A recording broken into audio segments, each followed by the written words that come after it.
Welcome in, everybody. Today, we're taking a deep dive into Reliance Industries' second quarter performance for FY25. We've got a stack of documents to guide us, their media release, the detailed financial statements, even a segment breakdown. So we're not just looking at numbers, right? We're on a mission to figure out what's really going on behind the scenes at this industrial giant. First things first, the headline revenue figure, 258,027 crore. Now, at first glance, that seems pretty rock solid, almost a carbon copy of Q2 last year. But like with most things Reliance, the devil's in the details. That steady revenue actually masks some major shifts happening within their different business segments. You hit the nail on the head. It's tempting to see that top-line revenue and think business as usual, but when you start digging into their diverse portfolio, that's where the real story unfolds. Take their oil-to-chemical segment, for example, the O2C, traditionally a Reliance stronghold. This quarter, it actually took a bit of a dip. On the flip side, their digital and upstream sectors are absolutely booming. So the question becomes, what's driving this divergence? What's going on? Right. And to make things even juicier, their profit after tax actually shrank a bit. Even with revenue holding steady, what's the story there? That's where a metric like EBITDA helps paint a clearer picture. It stands for earnings before interest, taxes, depreciation, and amortization. Basically, it gives us a better look at a company's core operating profitability, cutting through some of the noise. Now, while our aisle's overall EBITDA dipped slightly, their digital arm, Geo Platforms, their EBITDA jumped by a significant margin, 17.8% year-on-year. That's huge. Almost 18% growth in EBITDA. That definitely sounds like something to crack open the champagne for. But for those of us who don't speak fluent finance, what's the takeaway here? What does this tell us about how Geo Platforms is actually performing? In a nutshell, they're crushing it.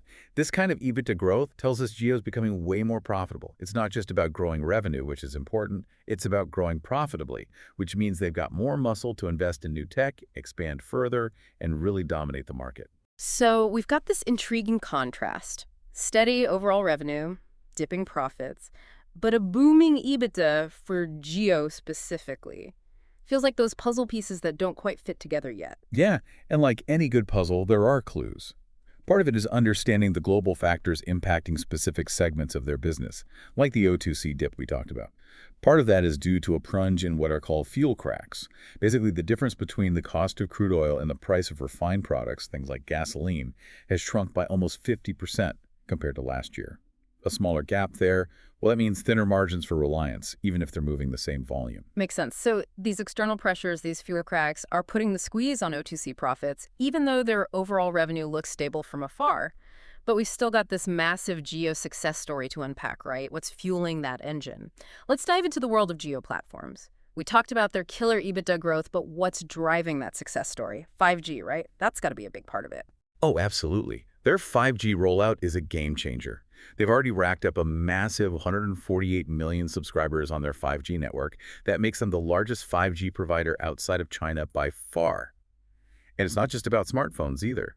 Their Geo Airfiber service, which beams ultra-fast internet directly into homes, is exploding in popularity. Hold on, exploding how? Give me the numbers. Just this past quarter, they added a whopping 2.8 million new Geo Airfiber connections. That kind of growth is unheard of. 2.8 million in 3 months. That's insane. Think about it, everyone. Blazing fast internet in your pocket and at home. No lag, no buffering, just seamless streaming, gaming, whatever you're into. It's the future. Right here, right now. No doubt about it. And when you look at their overall strategy, it's clear they're playing the long game. Their average revenue per user, or ARPU, it's already climbing, even before you factor in the full impact of their recent tariff hike. So even with a price increase, people are sticking with Geo. That's got to be a good sign for their bottom line, right? Definitely. A rising ARPU tells us their customer base is willing to pay for quality and innovation. They're not just chasing the cheapest option. And that bodes incredibly well for future profitability. That's what lets them pump money into cutting-edge tech like their GeoBrain AI platform. GeoBrain. Okay, now that sounds interesting. Break that down for me. What's the big deal with this AI platform? Well, it's super ambitious, to say the least. They're talking about integrating AI into pretty much every single aspect of their business. Think network optimization, customer service, you name it. GeoBrain is all about making their services smarter, smoother, and more efficient across the board. It shows they're not content with just being a telecom giant. They want to be leaders in the future of, well, connected everything. That's a bold vision, but do they have the chops to pull it off? AI is still a young technology, relatively speaking. Well, Akash Ambani, the chairman of Reliance Jio, seems pretty confident. He's on record saying they're fully committed to delivering serious returns for their shareholders. And he's put his money where his mouth is. Only time will tell if this big bet on AI pays off the way they're envisioning, but it's definitely one to watch. And speaking of things to watch, let's shift gears from the digital world to something a bit more tangible. Reliance Retail. 297 million store visits this past quarter. Let that number sink in for a second. That's almost the entire U.S. population walking through their doors in just 3 months. It's mind-boggling. It just goes to show you the sheer scale of their retail network across India. But, and this is where it gets interesting, despite those massive store visits, their revenue actually dipped slightly this quarter. Now that's a head-scratcher, especially considering they're investing in new store formats like Yusta, their youth-focused brand. They've already rolled out 50 Yusta stores in just a year. So what gives? Are they facing some unexpected headwinds in this ever-changing world of retail? It's not quite as simple as that. Yes, there's definitely been some weakness in their fashion and lifestyle segment, a trend affecting a lot of retailers these days. But here's the thing. Their EBITDA margin actually increased, which tells me they're managing costs effectively. They're laser-focused on operational efficiency, squeezing out more profit even with a slight dip in revenue. So even with a little less revenue coming in, they're becoming more profitable on the retail side. That's fascinating. What's the secret sauce? Part of it is their strategic focus on digital expansion. While their physical stores are obviously still a core part of their strategy, they're aggressively beefing up their online presence, especially with GeoMart. They know the future of retail is about blurring that line between online and offline experiences. So those 297 million store visits are impressive, don't get me wrong, but they're not putting all their eggs in one basket. They're making sure they're ready for the online shopping revolution. Exactly. And it's not just about having an online presence. It's about creating a unified, engaging experience for customers across all channels. Isha Ambani, who heads up Reliance Retail, summed it up perfectly. She said they're focused on building a shopping experience that adapts to the customer, whether they're online, offline, or a mix of both. Smart move. You got to meet the customer where they are. And these days, they're everywhere. So we've covered the incredible rise of geo-platforms, the intriguing dynamics of Reliance Retail, but we can't forget about the rest of their empire. We've got to talk about their O2C segment, the meteoric rise of geo-cinema, all of it. Reliance is a company that wears a lot of hats.